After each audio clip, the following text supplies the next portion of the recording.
In the spring of 1940, the French army stood behind what was arguably the greatest engineering marvel in the history of warfare, the Maginot Line. Stretching hundreds of miles along the border with Germany, it was a subterranean world of steel and concrete, a masterpiece of defensive planning designed to ensure that the horrors of the Great War trenches would never be repeated. The French public slept soundly, believing in the inviolability of their borders.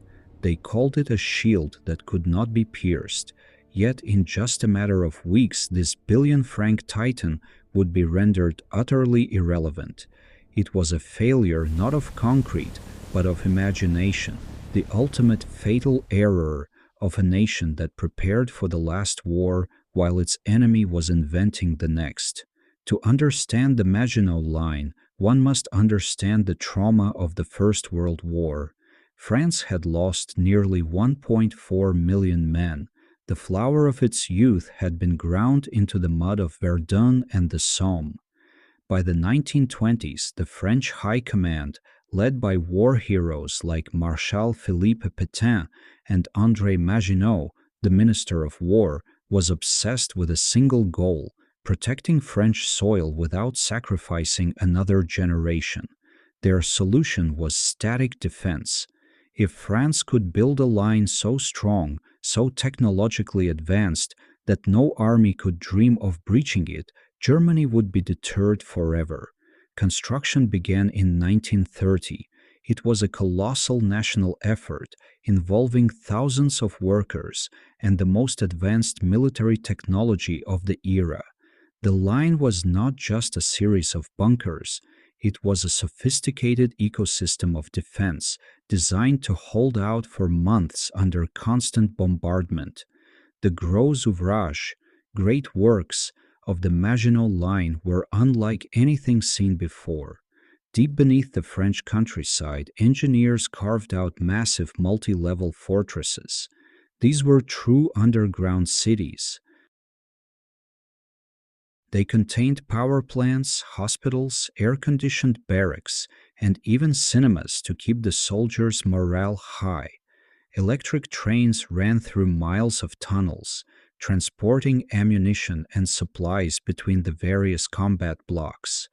On the surface, only the heads of the fortresses were visible, massive steel turrets that could retract into the concrete when not in action. These turrets housed 75mm and 135mm cannons, capable of raining fire in a 360-degree arc. The concrete walls were up to 3.5 meters thick, reinforced with special steel to withstand the heaviest shells the Germans could fire. The line was also equipped with specialized ventilation systems designed to protect the troops from chemical gas attacks, a nightmare carried over from 1914. To the average observer, it was the pinnacle of human security. However, even as the concrete set, the seeds of catastrophe were being sown. The Maginot Line was not a continuous wall around all of France. It protected the border with Germany, but it stopped abruptly at the edge of the Ardennes forest, near the Belgian border. The French High Command made a critical assumption. They believed the Ardennes was impassable for modern armored units. They viewed the dense woods and narrow tracks as a natural extension of their fortifications. This was the fatal error. While the French were perfecting their underground theaters and electric trains, a new generation of German officers, led by Heinz Guderian and Erich von Manstein, was perfecting the Blitzkrieg. They didn't see the Maginot Line as a wall to be smashed. They saw it as a stationary target to be bypassed. The French had built a shield for a world of slow infantry advances, but the Germans were about to unleash a storm of lightning-fast tanks and coordinated air power. From September 1939 to May 1940, the world witnessed what became known as the Phony War. While the French and German armies were technically at war, The Maginot Line remained a tomb of silent anticipation. Inside the Gros Ouvrage, life for the French soldiers was a bizarre mixture of extreme comfort and soul-crushing boredom. They lived in state-of-the-art barracks, ate warm meals from electric kitchens, and moved through tunnels on high-tech electric trains. The air was filtered, the light was constant, and for months not a single shot was fired in anger. This comfort, however, had a psychological price. The Maginot mentality began to settle in. The French soldiers and their commanders became prisoners of their own fortifications. They believed that as long as they remained inside their concrete cocoons, they were safe. This static existence eroded the aggressive spirit of the army. While the French troops were watching movies in underground cinemas, the German Wehrmacht was in the forests of the Ardennes, practicing the high-speed coordination of tanks, radio, and infantry. The French High Command, led by General Maurice Gamelin, remained convinced that the Ardennes forest was the ultimate natural barrier. They argued that any German attempt to move a large force through the narrow, winding forest roads would result in a massive traffic jam, making them easy targets for the French Air Force. They underestimated two things: the mechanical reliability of the new German panzers and the sheer audacity of General Heinz Guderian. The German plan, Fall Gelb, Case Yellow, was a masterpiece of misdirection. While the French expected a repeat of the 1914 Schlieffen Plan, an invasion through the flat plains of Belgium, the Germans were preparing a sickle cut, Sichelschnitt. They would lure the best French and British units deep into Belgium and then strike with their armored fist through the impassable Ardennes, cutting off the Allied armies from the rear. The Maginot Line, with its guns fixed toward the German border, would be left pointing at a phantom enemy while the real threat raced behind it. Before the main assault began, the world received a terrifying preview of how obsolete static fortifications had become. On May 10, 1940, the Belgian fortress of Eben-Emael, considered the strongest in the world and a key counterpart to the Maginot Line, was neutralized in hours. The Germans didn't use heavy artillery to smash the walls. Instead, they used a revolutionary new weapon, paratroopers on gliders. The German commandos landed directly on top of the fortress in the blind spots of its guns. Using experimental shaped charge explosives, they disabled the massive steel turrets from the outside. The Belgian garrison, trapped inside their high-tech fortress, found themselves helpless against a handful of elite troops standing on their roof. This was the definitive proof. The vertical dimension of war, the sky, had rendered the horizontal walls of the past useless. When news of Eben-Emael reached the Maginot commanders, a cold shiver of realization began to spread through the underground tunnels. On May 13th, the German panzer divisions emerged from the Ardennes at Sedan. The impassable forest had been conquered in 3 days. The French defenders in this sector were second-line troops, poorly equipped and mentally unprepared for the speed of the Blitzkrieg. As the German tanks crossed the Meuse River, they weren't just breaking a line, they were bypassing the entire concept of the Maginot Line. The billion-franc wall was now a massive, immobile liability. Its guns, mounted in turrets with limited traverse, could not turn around to face an enemy attacking from the French interior. The electric trains, the hospitals, and the cinemas were now the strongest wall in the world hadn't been knocked down, it had been ignored. As the German panzers raced toward the English Channel in May 1940, a surreal atmosphere gripped the Maginot Line. Inside the deep fortresses like Hackenberg and Hochwald, the soldiers were still living in 1930s luxury, while the world above them was collapsing. Communication with Paris became fragmented. Rumors filtered down through the ventilation shafts. The front had broken. The Germans were in Sedan. The government was fleeing. The Maginot mentality now turned into a psychological trap. The men were safe behind 3 meters of concrete, but they were blind.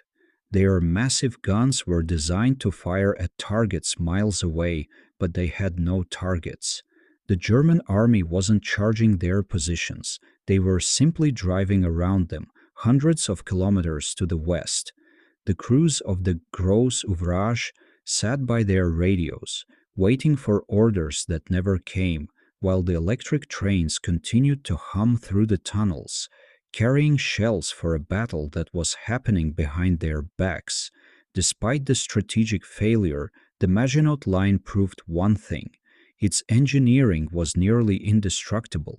In mid-June 1940, the Germans, frustrated by the remaining pockets of resistance, decided to test their strength against the fortress of Vermont. They brought up heavy 88mm flak guns and Stuka dive bombers to smash the concrete combat blocks. For days, the Germans hammered the fort, but the fatal error this time was on the German side. They underestimated the resilience of French concrete. The 88mm shells, which could tear through any tank, merely chipped the surface of the Maginot walls. Inside, the French gunners, finally given a chance to fight, used their retractable turrets with devastating efficiency. They waited for the German infantry to approach, popped up their 75mm cannons, fired a few rounds of canister shot, and retracted before the Germans could respond. Vermont held firm, proving that if the entire French strategy hadn't been so flawed, the line itself would have been a nightmare to conquer. The most heartbreaking moment for the Maginot men came on June 22, 1940. France had signed an armistice with Germany. Paris had fallen. The French army had surrendered. Yet the 200,000 men inside the Maginot Line were still there, undefeated, with enough food and ammunition to last for months. When the order to surrender reached the fortresses, many commanders refused to believe it. They thought it was German propaganda played over the radio. In some forts like Schönenburg, the men continued to fire their guns even after the armistice was signed, simply because they couldn't accept that their impenetrable wall had failed so miserably. Eventually, French officers had to be sent by the new Vichy government to personally command the fortresses to open their steel doors. The conquerors of the Maginot Line didn't break in with explosives. They walked in through the front doors with keys handed to them by heartbroken French soldiers. A few days after the surrender, Adolf Hitler arrived to inspect his greatest trophy. He toured the fortresses of the Maginot Line with his architects and generals, including Albert Speer. Hitler, who had a strange fascination with massive architecture and fortresses, was genuinely impressed by the scale of the French work. He walked through the underground kitchens, rode the electric trains, and marveled at the complexity of the retractable turrets. To Hitler, the Maginot Line was the ultimate symbol of a decadent and defensive France. He saw it as proof that the French had lost their will to fight, hiding in holes like rabbits while the superior German spirit mastered the maneuver war. Ironically, Hitler would later repeat the exact same fatal error. He would go on to build the Atlantic Wall, another massive static fortification designed to keep the He had witnessed the failure of the Maginot Line firsthand, yet he could not escape the ancient human urge to hide behind a wall of stone. After the fall of France, the Maginot Line entered a strange, ghostly period of occupation. The Germans, having ridiculed the static defense of the French, now faced a practical problem: what to do with thousands of miles of high-tech underground space. They didn't just abandon the forts. Instead, they turned the gros ouvrage into massive bomb-proof underground factories. Deep inside the tunnels where French soldiers once watched movies, German engineers set up assembly lines for aircraft parts and V-weapons. The air conditioning systems and power plants of the Maginot Line, designed to protect against gas attacks, now protected Nazi industry from the growing shadow of Allied heavy bombers. The fatal error had come full circle. The wall designed to stop Germany was now helping it survive the iron rain of the Royal Air Force. The ultimate irony of the Maginot Line occurred in late 1944, as the American Third Army, led by General George S. Patton, raced toward the German border. They encountered a familiar obstacle. The retreating German forces, desperate to hold back the Allied tide, occupied the very same Maginot bunkers they had bypassed 4 years earlier. Now it was the Americans who had to learn the lessons of concrete and steel. At the fortress of Hackenberg, U.S. troops found themselves under fire from the 75mm turrets they had once studied as French failures. The Americans didn't have gliders or shaped charges like the Germans in 1940. They had to rely on brute force. It took heavy artillery, tank destroyers firing at point-blank range into embrasures, and intense infantry assaults to clear the forts. The Maginot Line in the hands of a determined defender proved to be every bit the nightmare it was designed to be. It just took 4 years and the wrong army to prove it. After World War II, the Maginot Line refused to die. During the Cold War, the French military once again looked to the underground fortresses, this time as potential command centers for a nuclear war.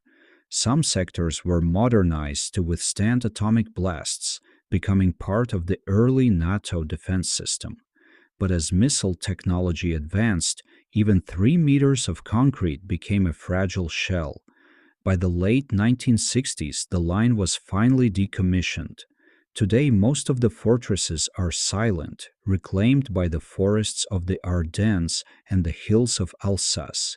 Some have become museums, where tourists can walk through the damp tunnels, ride the electric trains, and touch the cold steel of the turrets. They stand as monuments to a specific type of human folly, the belief that a static solution can solve a dynamic problem. The story of the Maginot Line is the story of the fatal error of comfort. The French didn't fail because they were weak or because their engineers were incompetent. They failed because they fell in love with a beautiful, expensive solution to a problem that had already changed. They built a wall against a memory. The Blitzkrieg didn't just bypass the concrete, it bypassed the mindset. In modern warfare, as in life, the most dangerous wall is the one we build in our minds. The belief that we have found a permanent defense against change. The Maginot Line remains a haunting reminder that no matter how thick the concrete or how deep the tunnel, security is never static. True strength lies not in the weight of the stone, but in the ability to adapt, to move, and to imagine what lies beyond the horizon. The billion-franc wall is now just a series of concrete ghosts, whispering a warning to every generation. Never prepare for the last war, for the next one will always come from the direction you